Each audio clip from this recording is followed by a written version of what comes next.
भारत माता की, भारत माता की, भारत माता की। वंदे वंदे वंदे। नमः पार्वती पतिये हर हर। भारतीय जनता पार्टी के जिला के अध्यक्ष श्री चंद्रपाल बख्शी जी आज के इस कार्यक्रम में उपस्थित गुरुद्वारा प्रबंध कमेटी के सदस्य श्री रमनदीप थापर जी, मंच पर उपस्थित एमएलए किश्तवाड़ सुश्री सगुन परिहार जी, अजीत सिंह जी, महेश बख्शी जी, नीरज दीक्षित जी, पार्षद श्रीमती उर्मिला चावला जी और भारतीय जनता पार्टी के लोकप्रिय प्रत्याशी सियासी सूद जी, जनकपुरी विधानसभा क्षेत्र से जुड़े हुए मेरे सभी उपस्थित बहन और भाइयों, मैं कल सायकाल ही महाकुंभ की भूमि प्रयागराज से लखनऊ वापस आया हूं। बहनों और भाइयों, 10 दिन में, मात्र 10 दिन में 10 करोड़ श्रद्धालु प्रयागराज में मां गंगा या मां यमुना और मां सरस्वती की त्रिवेणी के संगम में पावन स्नान के पुण्य के भागीदार बने हैं। अगले 35 दिनों तक महाकुंभ का आयोजन होगा और इन 35 दिनों यानी 45 दिनों के महाकुंभ के इस आयोजन में बहनों और भाइयों 45 करोड़ श्रद्धालु प्रयागराज की धरती पर आकर के 144 वर्ष की महाकुंभ के सदी के इस आयोजन में भागीदार बनकर के एक भारत श्रेष्ठ भारत का दर्शन प्रयागराज की धरती उत्तर प्रदेश से करके जाएगा। आज जो एक चमत्कार उत्तर प्रदेश में देखने को मिल रहा है, इस चमत्कार के शिल्पी हैं भारत के यशस्वी प्रधानमंत्री श्री नरेंद्र मोदी जी। उनका नेतृत्व और उनका मार्गदर्शन उत्तर प्रदेश की विरासत को एक नई ऊंचाई तक पहुंचाने का काम कर रहा है। और बहनों और भाइयों, आज मैं आप सब दिल्ली वासियों से यही अपील करने के लिए आया हूं। मैं आज दोपहर के बाद से दिल्ली के अंदर कई विधानसभा क्षेत्रों में प्रचार की दृष्टि से आया हूं, लेकिन मुझे कहते हुए दुख हो रहा है, जिस दिल्ली का इतिहास 5000 वर्षों से अधिक समय का है, जो दिल्ली देश की राष्ट्रीय राजधानी है, जो दिल्ली 5000 वर्ष पहले अपने वैभव के लिए इटलाती थी, आज वहां पर पिछले 10 वर्ष के अंदर उस दिल्ली को यहां पर आम आदमी पार्टी की केजरीवाल के नेतृत्व की सरकार ने नरक बना दिया है, नारकीय बना दिया है। मैं देख करके बहुत चकित था। मैं गाजियाबाद से बाई रोड दिल्ली में प्रवेश किया और बहनों और भाइयों, जैसे दिल्ली में प्रवेश किया, हाईवे को छोड़ करके साइड के मार्गों पर जैसे जाने का हुआ, मेरा वास्ता गड्ढों से पड़ा, सड़कों पर बहते हुए सीवर से पड़ा, गंदगी के ढेर से हुआ, बदबूदार सड़कों से हुआ और तंगहाल गलियों के साथ सामना करते करते मुझे जनकपुरी तक आने पे इतना समय हो पाया। अन्यथा बहनों और भाइयों, मैं 1 घंटे पहले ही आपके बीच में यहां पर पहुंच चुका होता। यानी पिछले 10 वर्ष के अंदर राष्ट्रीय राजधानी के अंदर निवास करने वाले 3 करोड़ लोगों को अरविंद केजरीवाल एंड कंपनी ने केवल इमोशनल ब्लैकमेलिंग के माध्यम से यहां की जनता को शोषण का शिकार बनाया है, बुनियादी सुविधाओं से वंचित किया है। ये पता लगाना, जो दिल्ली सरकार के अधीन आने वाली सड़कें, उनके बारे में अंदाजा लगाना कि सड़क है या गड्ढा है, गड्ढे में सड़क है या सड़क में गड्ढा है, इसका अंदाजा नहीं लगाया जा सकता है। बहनों और भाइयों, दूसरी स्थिति गंदगी की है। जहां देखो गंदगी का ढेर लगा हुआ है, सड़कों पर सीवर बह रहा है। और तुलना अरविंद केजरीवाल जी उत्तर प्रदेश से कर रहे हैं। अरविंद केजरीवाल जी, उत्तर प्रदेश 25 करोड़ की आबादी का राज्य है, दंगा मुक्त राज्य है, एक सुरक्षित राज्य है, सुविधा संपन्न राज्य हो चुका है। उत्तर प्रदेश का परसेप्शन बदल चुका है। आज वह नए भारत की यात्रा में प्रधानमंत्री मोदी जी के विजन को आगे बढ़ाते हुए से मिशन मान करके तेजी के साथ विकास की नई प्रतिमान को स्थापित करते हुए आज उत्तर प्रदेश देश की बड़ी आर्थिक शक्ति के रूप में उभर रहा है। बहनों और भाइयों, आज उत्तर प्रदेश में देश के सबसे अच्छे एक्सप्रेसवे हैं, हाईवे हैं, रेलवे का नेटवर्क है, एयरपोर्ट्स हैं। सबसे अधिक सिटी में मेट्रो का संचालन उत्तर प्रदेश कर रहा है और अपनी विरासत पर भी गौरव की अनुभूति कर रहा है। प्रयागराज महाकुंभ की तो मैं चर्चा कर रहा था। मां गंगा का निर्मल और अविरल जल प्रयागराज में आने वाले श्रद्धालुओं को अभिभूत कर रहा है। संतों का, श्रद्धालुओं का आशीर्वाद मोदी जी के साथ जुड़ रहा है, क्योंकि मां गंगा अविरल और निर्मल हुई है, इसलिए क्योंकि मोदी जी ने नमामि गंगे परियोजना को प्रधानमंत्री बनने के बाद लागू कर दिया था। लेकिन मुझे कहने में कोई संकोच नहीं कि जो उत्तर प्रदेश में गंगा, मां गंगा अविरल और निर्मल होकर के बह रही है, उसी उत्तर प्रदेश में मथुरा वृंदावन में दिल्ली की यमुना नदी का पानी एक गंदे नाले के रूप में तब्दील होकर के वहां पर केजरीवाल सरकार के पापों का भुक्तभोगी मथुरा वृंदावन के श्रद्धालुओं को बनना पड़ रहा है। बहनों और भाइयों, इन्होंने दिल्ली को क्या बना दिया है? जिस दिल्ली को विकास के नए नए प्रतिमान स्थापित करने चाहिए थे, वह दिल्ली आज बुनियादी सुविधाओं के लिए तरस रहा है।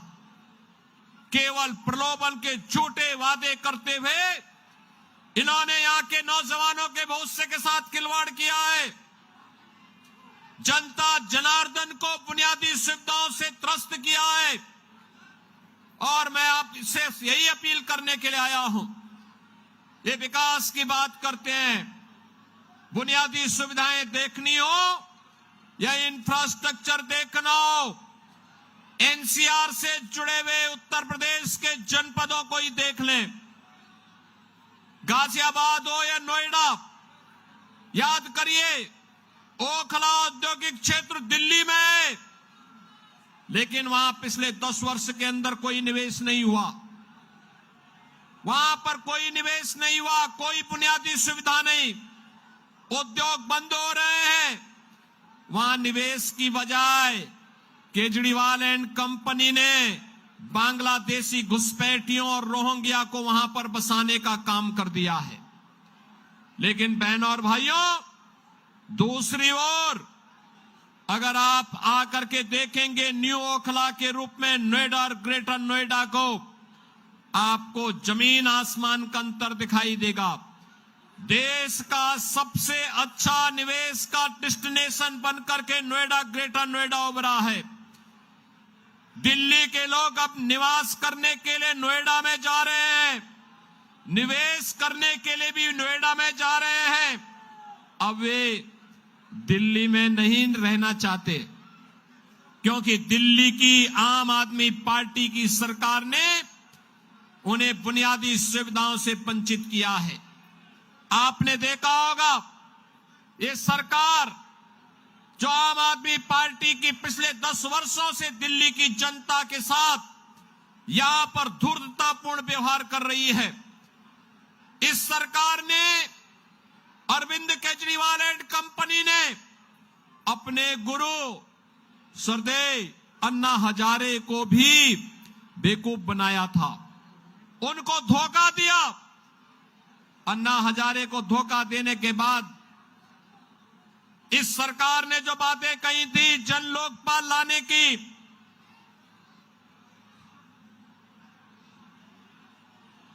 जिन्होंने कहा था कि सिटीजन चार्टर लागू करेंगे, दिल्ली की जनता को बुनियादी सुविधाओं से आच्छादित करेंगे, कहां गया जन लोकपाल? कहां गया जन लोकपाल? मैं पूछना चाहता हूं इनसे, इनकी कैबिनेट के 1 दर्जन से अधिक मंत्रियों पर भ्रष्टाचार के आरोप लगे हैं। केजरीवाल के साथ कई मंत्रियों को जेल की सलाखों के अंदर बंद होना पड़ा। और यही नहीं, इन्होंने कहा था लोकसभा चुनाव के समय इन्होंने कहा था कि जनता जनार्दन तय करेगी, मैं जनता की अदालत में हूं। और उस समय इन्होंने कहा था कि जनता तय करेगी कि मुझे इस्तीफा देना है कि नहीं देना है। बहनों और भाइयों, लोकसभा चुनाव में दिल्ली की सातों सीटें मोदी जी के कमल चुनाव चिन्ह पर देकर के दिल्ली की जनता ने अपना फैसला सुना दिया।